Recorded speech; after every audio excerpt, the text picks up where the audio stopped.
Hi everyone.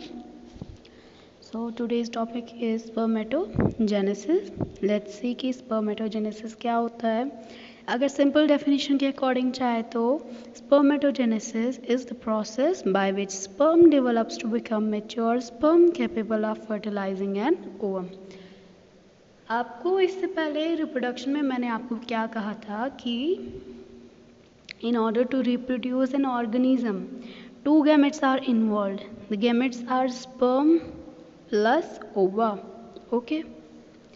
अब ये sperm की फॉर्मेशन कैसे होती है, ओवा की फॉर्मेशन कैसे होती है, अब हम ये पढ़ेंगे. और जो फॉर्मेशन ऑफ या प्रोडक्शन ऑफ स्पर्म है उस प्रोसेस को हम क्या कहते हैं, उसको हम कहते हैं स्पर्मेटोजेनेसिस, जिसमें जो है कैसे किन सेल से जो है स्पर्म जो है वो डेवलप हुआ, डेवलप होने के बाद मैच्योर हुआ, मैच्योर होने के बाद जो है वो capable of fertilising an ovum. ठीक है, इसकी बेटर डेफिनेशन देखें हम तो,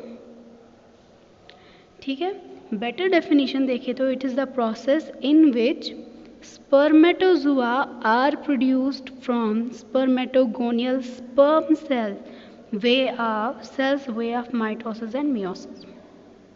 जैसे कि इसमें क्या है, सपोज ये क्या है, these are the spermatogonial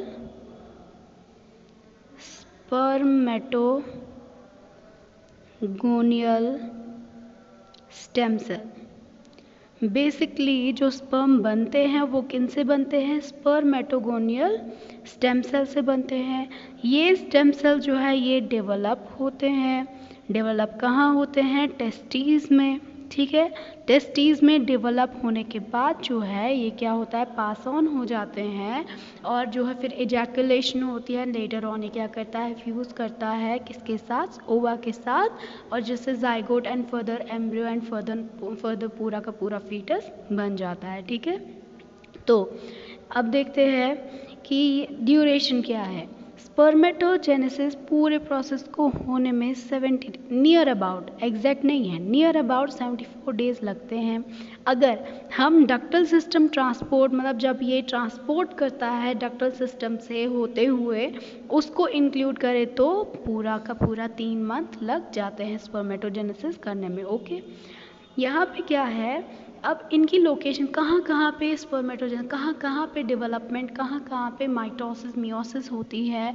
ये जो है माइटोसिस और मियोसिस के बेस पर जो है क्या होता है, इसमें जो है स्पर्म मैच्योर होता है. ठीक है, जैसे कि सेमनिफेरस ट्यूब्यूल्स में जो है स्पर्मेटोगोनियल स्टेम सेल्स होते हैं. एपिडिडाइमिस के थ्रू जो है इसकी मैच्योरेशन होती है और स्टोरेज होती है जब तक कि उसकी इजैकुलेशन ना हो. अब पर्पस क्या है स्पर्मेटोजेनेसिस का, ऑब्वियसली कि क्रोमोसोम लेवल जो है ऑफस्प्रिंग में जो है बरकरार रहे और क्रोमोसोम में जो वो उनमें इंफॉर्मेशन होती है वो कैरी ऑन हो जाए, यही फंक्शन है. नाउ नेक्स्ट अब हम देखते हैं, हमने बड़ा स्पर्म के बारे में कि स्पर्म फॉर्मेशन करता है, फ्यूजन करता है, ऑफस्प्रिंग बनाता है, फीटस बनता है. अब हम देखते हैं बेसिकली ये स्पर्म है क्या. स्पर्म जो है अबाउट, अगर हम एक दिन की बात करें, एक दिन में अबाउट 300 मिलियन स्पर्म्स जो है वो बनते हैं किस प्रोसेस से, स्पर्मेटोजेनेसिस से. ठीक है, अब स्पर्म का फंक्शन क्या है, to move and carry genetic information, जो मैंने अभी कहा, इंफॉर्मेशन कैरी करना. सेकंड, अब इसका स्ट्रक्चर देखते हैं हम. इसका अगर पूरी की पूरी ये देखिए पूरा का पूरा लेंथ पे जाए तो it is about 60 micrometre long.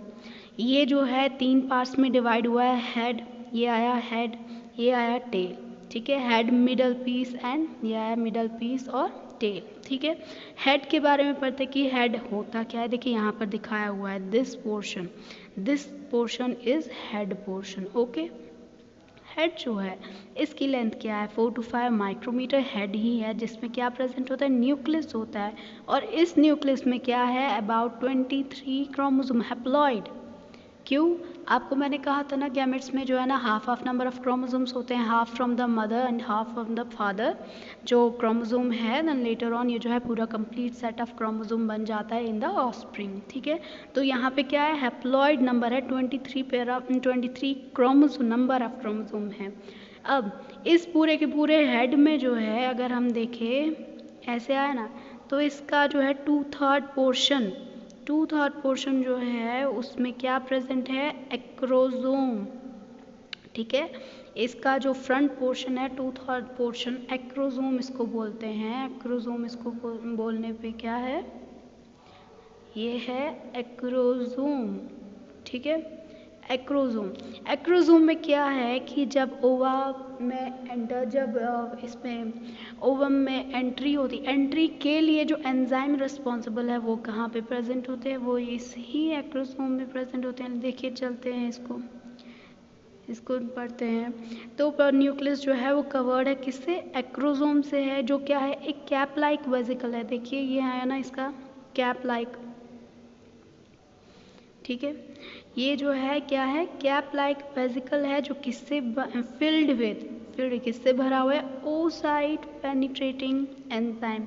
Oocyte यहाँ पे क्या है, ओसाइट पेनिट्रेटिंग एंजाइम, वो एंजाइम जो ओसाइट में इसको एंटर करने में हेल्प करते हैं। ठीक है, अब यहाँ पर देखिए that has also penetrate secondary oocyte. Okay, अब सेकेंडरी ओसाइट के वो हम जब ओजेनेसिस पढ़ेंगे उसमें मैं आपको बता दूंगी। और ये एंजाइम्स में स्पेशली किन एंजाइम्स की बात हो रही है, हाइलुरोनिडेज एंड प्रोटीएज की बात हो रही है। ठीक है, अब देखिए नेक्स्ट पोर्शन क्या है, टेल।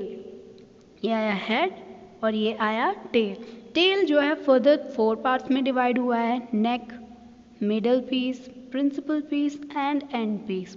नेक क्या है, नेक वाला पोर्शन, ये वाला पोर्शन, नेक में जो है क्या है, सेंट्रियोल्स प्रेजेंट है, पेयर ऑफ सेंट्रियोल, जो किसका बना हुआ है, माइक्रोट्यूब्यूल्स का। इफ यू रिमेंबर, अगर आपको याद होगा कि सेंट्रियोल जब हमने पढ़ा था वो कैसा होता है, वो माइक्रोट्यूब्यूल्स का ही बना होता है। तो यहाँ पर भी वही सेंट्रियोल की बात हो रही है, और ये क्या करता है, रिमाइंडर ऑफ टेल्स को कंट्रोल करता है, कंप्राइज करता है। ठीक है, next one is middle piece. Middle piece में क्या प्रेजेंट होता है, mitochondria, number of mitochondria present होते हैं, जो स्पाइरली प्रेजेंट, इनके अरेंजमेंट क्या है, स्पाइरली प्रेजेंट होते हैं। और इनका फंक्शन क्या है, अब माइटोकॉन्ड्रिया क्या है, energy power house of the cell है ना। तो ये क्या करता है कि जब स्पर्म मूवमेंट करता है, मोटिलिटी शो करता है, क्योंकि इसको जो है इजैकुलेट होकर जो है gain into the entry into the female vagina uterus. ठीक है, उसमें जो उसको मोटिलिटी के लिए एनर्जी ज़रूरत है वो कहाँ से आती है, इसी मिडल पीस से, जिसमें क्या है, नंबर ऑफ माइटोकॉन्ड्रिया प्रेजेंट होते हैं। प्रिंसिपल पीस क्या है, it is the longest portion. देखिए यहाँ पे दिखाया हुआ है, it is the longest portion. End piece क्या है, this last one, terminal tip पे है ना, टैपरिंग, बहुत पतला है, दिख रहा है यहाँ पे, आप देख रहे हो, बहुत पतला है, टैपरिंग पोर्शन ऑफ टेल। एक बार, अब ये आया स्पर्म के स्ट्रक्चर के बारे में। अब क्या है, एक बार स्पर्म जो है इजैकुलेट हो चुके हैं, उसके बाद अगर इसका एंट्री जो है ना इसमें नहीं, मतलब फीमेल रिप्रोडक्टिव सिस्टम में नहीं हुआ, देन विद इन 48 आवर्स में जो है ये क्या कर जाता है, मर जाता है। उसके बाद इसको फीमेल रिप्रोडक्टिव ट्रैक में एंट्री मिली तो दैट्स ओके, अगर नहीं तो ये सर्वाइव नहीं कर पाता है। ओके, नाउ लेट्स सी कि स्पर्मेटोजेनेसिस, जैसे मैंने कहा, स्पेशल सेल से बने हैं, सेमनिफेरस ट्यूब्यूल सेल्स।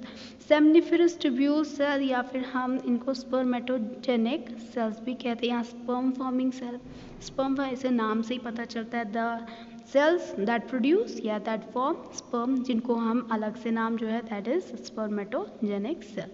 स्पर्मेटोगोनिया, जिनको हम स्टेम सेल भी कहते हैं, स्पर्मेटोगोनिया या स्टेम सेल, ये कहाँ से बनते हैं, प्राइमोडियल जर्म सेल से।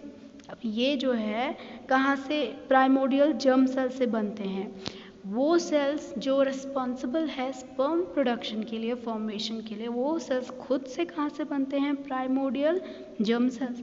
ये आपको याद रखना है, बिकॉज अगर हम जब हम ओजेनेसिस पढ़ेंगे, ओवा फॉर्मेशन पढ़ेंगे, उसमें भी प्राइमोडियल जर्म सेल्स से ही जो है ये गैमेट्स बनते हैं। ठीक है, अब ये जो है प्राइमोडियल जर्म सेल्स जो है that arises in yolk sac and enter testes in 5 week of development.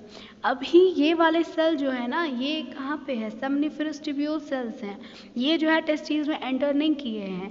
पहले प्राइमोडियल जर्म सेल से जो है स्टेम सेल या स्पर्मेटोगोनिया बनता है, एंड लेटर ऑन जो है वो टेस्टीज में कब, 5th वीक ऑफ डेवलपमेंट में टेस्टीज में एंटर करता है।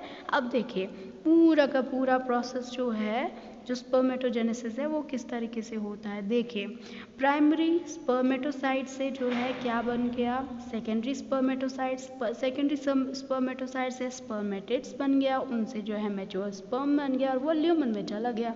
ठीक है, अब इसी प्रोसेस को हम आगे एक्सप्लेन करेंगे। उससे पहले कुछ सेल्स है जिनका जो है बहुत इंपॉर्टेंट फंक्शन है स्पर्म फॉर्मेशन में, जिनमें सबसे पहले आता है सर्टोले सेल्स, या जिसको हम सस्टेनिकुलर सेल्स कहते हैं या सपोर्ट सेल्स कहते हैं, जिनका जो है मेन फंक्शन जो है स्पर्म की मतलब सर्वाइवल एंड डेवलपमेंट में इनका बहुत फंक्शन है।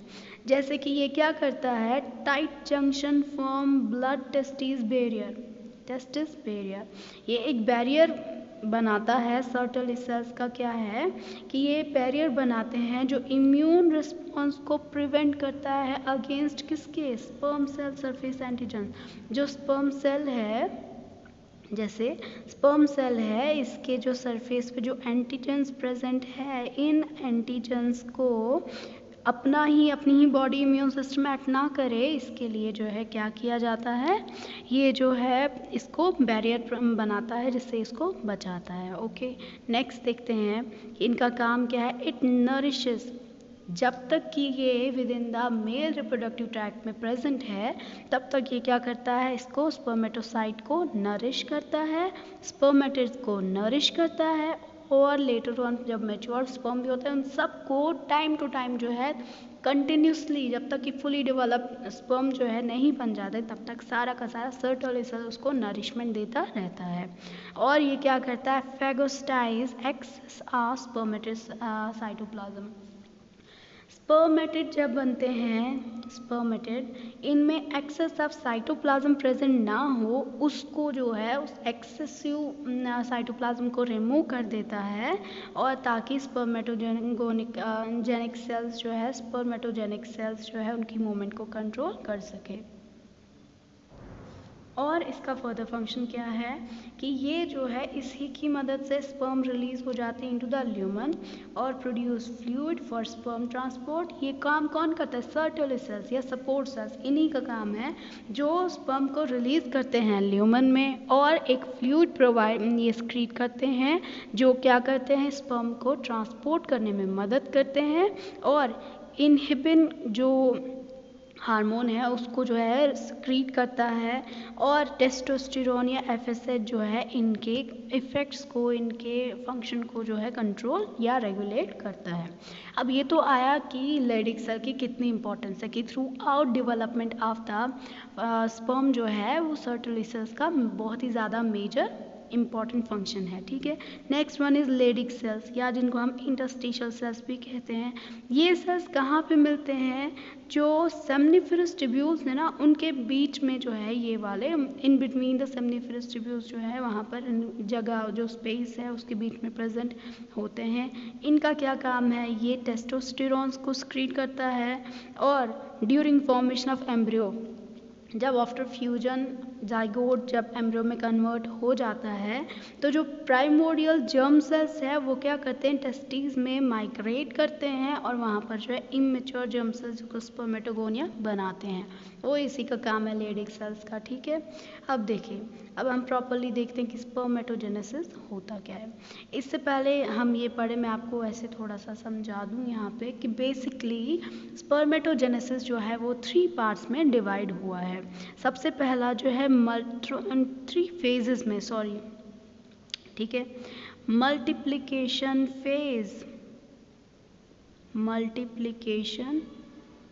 Phase, then is the growth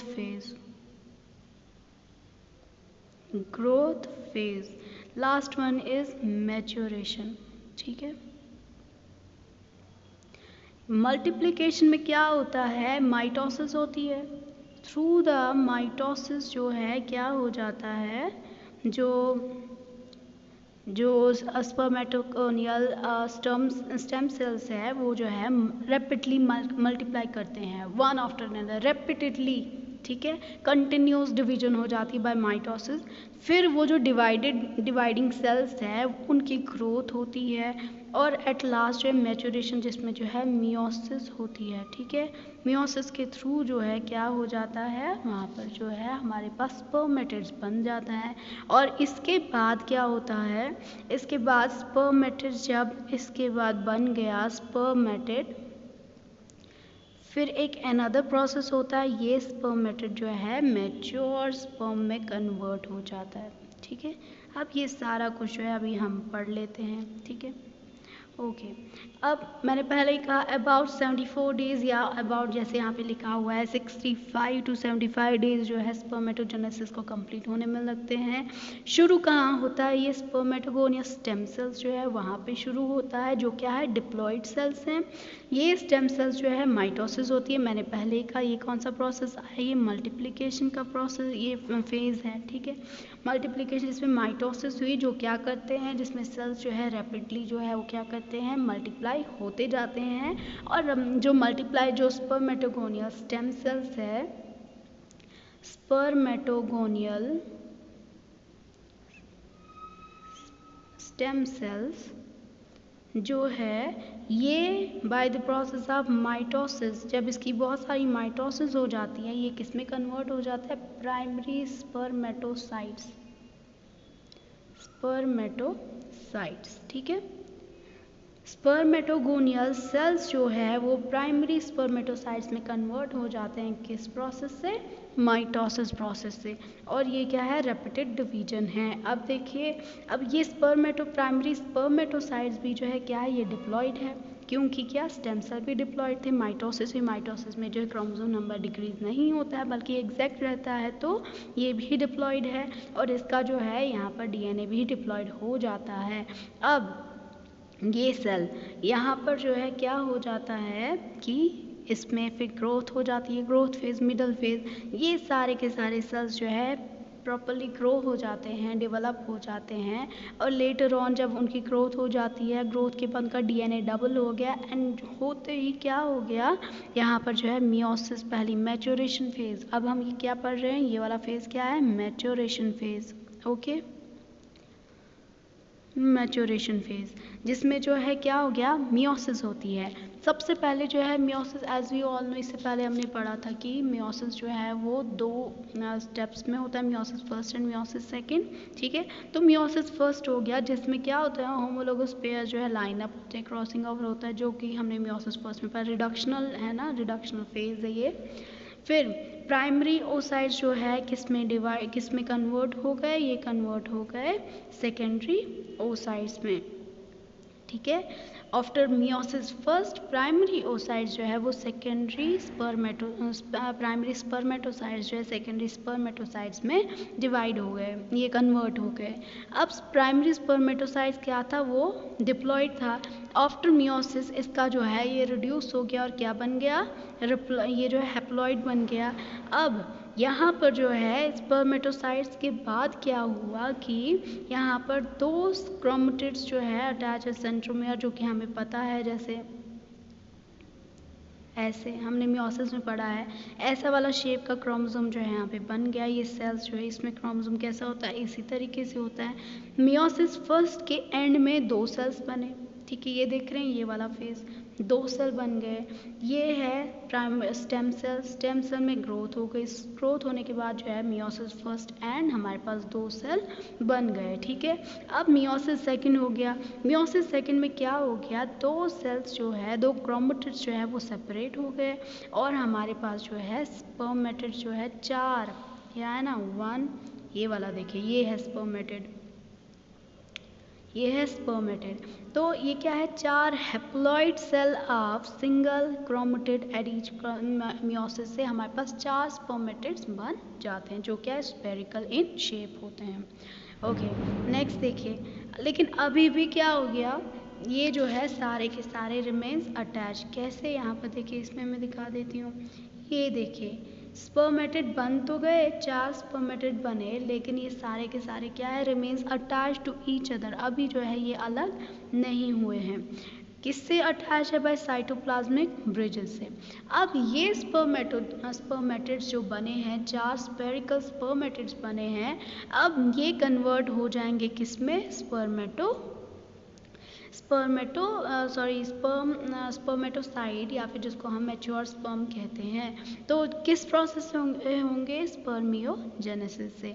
अब क्या होगा, जो ये स्पेरिकल स्पर्मेटिड है वो किस में हो जाए? इलोंगेटेड स्पर्म में कन्वर्ट हो जाएगा। यह है ना इलोंगेटेड स्पर्म में कन्वर्ट हो जाएगा। Acrosome and flagella form, mitochondria multiply, Sertoli cells dispose of excess cytoplasm. अब इससे पहले जो हमने फंक्शन पढ़े थे सर्टोली सेल्स का, एक्ट्रोसोम का, फ्लैजिला फॉर्म, इसने ले ली। अब जो है एक मैच्योर स्पर्म बन गया। स्पर्मिएशन क्या है कि release from connections to Sertoli cells not enable to swim. अब क्या है कि सर्टोली सेल्स का काम हो चुका है, अब क्या होगा? स्पर्मिएशन होगी। अब क्या है, सर्टोली सेल्स की ज़रूरत नहीं है, तो वो क्या करेगा? इसको अलग कर देगा खुद से, ताकि ये आगे जो है ट्रांसपोर्ट हो सके into the female reproductive tract. ठीक है, अब देखिए ये पूरा का पूरा प्रोसेस है, मैं जल्दी जल्दी बता देती हूँ, इसी को रिपीट करेंगे हम। ये कि ये देखिए, ये आया स्पर्मेटोगोनियम, ये आया स्पर्मेटोगोनियम में क्या हो गया? माइटोसिस हुई। माइटोसिस से जो है हमारे पास प्राइमरी स्पर्मेटोसाइट्स बने। ये देखिए, ये आया मैच्योर प्राइमरी स्पर्मेटोसाइट, जिसमें ग्रोथ फेज में आ गया था। प्राइमरी स्पर्मेटोसाइट्स की जो है मियोसिस होगी। मियोसिस के बाद हमारे पास 2 सेकेंडरी स्पर्मेटोसाइट्स बने, जो हैप्लॉइड नंबर ऑफ क्रोमोसोम रखते हैं। देखिए ये 2n था, ये nn बन गए। अब क्या हुआ? मियोसिस सेकेंड हो गई, जिससे जो है स्पर्मेटिड्स 4 बने। वो स्पेरिकल इन शेप है, but they are joined together by cytoplasmic bridge. अब क्या हुआ? अब यहाँ पर होगा क्या? स्पर्मियोजेनेसिस से हमारे पास 4 मैच्योर स्पर्म्स बन गए। ओके, अब देखिए हार्मोनल कंट्रोल इसका पढ़ लेते हैं। एट प्यूबर्टी क्या होता है? जो है प्यूबर्टी फेज आ जाता है, दैट टाइम जो गोनेडोट्रोपिन रिलीजिंग हार्मोन है वो क्या होता है? वो ज़्यादा से ज़्यादा स्क्रीट होने लगता है। इसी को हम प्यूबर्टी, जहाँ पे चेंजेस हम कहते हैं एडोलसेंट फेज, ये चेंजेस आते हैं क्योंकि secretion of gonadotropin releasing hormone जो है उसका इंक्रीज हो जाता है। जिसके इंक्रीज होने से क्या होता है? ये गोनेडोट्रोपिन रिलीजिंग हार्मोन जो है एंटीरियर पिट्यूटरी को स्टिमुलेट करते हैं, ताकि वो क्या करे? ल्यूटिनाइजिंग हार्मोन को और फॉलिकल स्टिमुलेटिंग हार्मोन, जिसको LH और FSH कहते हैं, उनको रिलीज कर सके, उनको स्क्रीट कर सके। ठीक है, ये जो है पहले जो है प्यूबर्टी पे इसकी सिक्रीशन इंक्रीज हो गई। इसने क्या किया? एंटीरियर पिट्यूटरी ग्लैंड को क्या किया? इसको स्टिमुलेट किया, जिसने क्या किया? FSH और LH की सिक्रेशन को बढ़ा दिया। अब LH का काम क्या है? ल्यूटिनाइजिंग हार्मोन का काम क्या है? ये लेडिक सेल को क्या करता है? स्टिमुलेट करता है, ताकि लेडिक सेल क्या करे? टेस्टोस्टेरोन स्क्रीट करे। अब इसके बाद क्या होता है? यही LH क्या करता है? कोलेस्ट्रॉल, ये जो है सिंथेसाइज किससे? LH जो है ये सिंथेसाइज कहाँ से होता है? Mainly in testis from cholesterol. अब सप्रेसेस और LH क्या करता है? लेडिक सेल क्या करता है? ये लेडिक सेल के फंक्शन से, ये जो हम पढ़ रहे हैं ना, लेडिक सेल क्या करता है? ये टेस्टिस में जो है कोलेस्ट्रॉल से लेडिक सेल बन जाता है, और ये सप्रेस करता है LH की सिक्रेशन को, और गोनेडोट्रोपिन को उनकी सिक्रेशन को सप्रेस करता है। और इसी के साथ जो है एंजाइम 5 अल्फा रिडक्टेज एंजाइम जो है वो बनाता है, जो क्या करता है? टेस्टोस्टेरोन्स को डाईहाइड्रोटेस्टोस्टेरोन में कन्वर्ट कर देता है इन एक्सटर्नल जेनाइटल्स एंड प्रोस्टेट। ठीक है, नेक्स्ट क्या है? FSH के फंक्शन देख लेते हैं। ये स्पर्मेटोजेनेसिस को डायरेक्टली हैंडल करता है, रेगुलेट करता है। FSH और टेस्टोस्टेरोन जो है वो सर्टोली सेल्स पर जो है एक्ट करते हैं, जो क्या करता है? एंड्रोजन बाइंडिंग प्रोटीन को स्क्रीट करता है। ठीक है, ABD जिसको हम बोलते हैं, ABD जो है ये टेस्टोस्टेरोन को जोड़े रखता है, ताकि इसकी कंसंट्रेशन ज़्यादा होए। तो टेस्टोस्टेरोन जो है स्पर्मेटोजेनेसिस को स्टिमुलेट करता है। ठीक है, अभी देखिए डायरेक्टली यहाँ इनडायरेक्टली काम किया ना एफएसएच ने। तो सर्टोलिसिस जो है वो इनका एक दूसरा काम क्या है, ये इनहिबिन रिलीज करता है, दैट इज एन हार्मोन जो क्या कहते हैं एफएसएच को सप्रेस कर देता है। ओके अब जो है next one is androgens. Androgens जिसमें जो है टेस्टोस्टेरोन या फिर डाईहाइड्रो टेस्टोस्टेरोन या टेस्टोस्टेरोन्स की बात करते हैं हम। इनका क्या काम है, इनको हम क्या बोलते हैं, एंड्रोजन्स कहते हैं। प्रीनेटल डेवलपमेंट करते हैं, development of male sexual characteristic वो एंड्रोजन्स का ही काम है। डेवलपमेंट ऑफ सेक्सुअल फंक्शंस है वो भी जो है इसी का काम है। स्टिमुलेशन ऑफ एनाबोलिज्म जिसमें जो है प्रोटीन सिंथेसिस को स्टिमुलेट किया जाता है, कहाँ पे, हैवी मसल में या बोन मास इन मैन में। ठीक है, that's all for today, thank you very much, see you next time with the next topic, till then bye bye, take care.